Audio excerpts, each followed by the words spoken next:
ఉన్నాం మనం అందరం కూడా. అలానే మా జీవితంలో ఎంతో అద్భుత కార్యాలు జరిగాయి. అది ఎలాగంటే, మేము కూడా ఒకప్పుడు అన్యుల కుటుంబం నుంచి వచ్చిన వాళ్ళమే అండి. దేవుడు అంటే తెలియని స్థితిలో నుంచి వచ్చిన వాళ్ళమే. కానీ ఒక్కసారి దేవుని తెలుసుకున్న తర్వాత యేసయ్య ఒక్కడే మార్గము, సత్యము, జీవము. ఈ లోకం అనేది కొంతకాలమే ఉంటుంది. ఇక్కడ మనం ఒక రోజున వేరే దగ్గరికి వెళ్ళాల్సిందే. అది ఏంటదో అందరికీ తెలియకపోవచ్చు, కానీ ఈ రోజు అది చెప్తాను. అది ఏంటది అనుకుంటున్నారా? నరకము, పరలోకము అని రెండు ఉన్నాయండి. అది ఎవరు పుట్టిన ప్రతి ఒక్క మనిషి కూడా చనిపోతారు.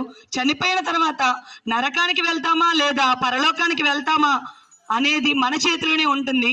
అది ఎలాగంటే, యేసయ్యని నమ్ముకుంటే మీరు ఖచ్చితంగా పరలోక రాజ్యానికి వెళ్తారు. ఆయనే మార్గము, ఆయనే సత్యము, ఆయనే జీవము.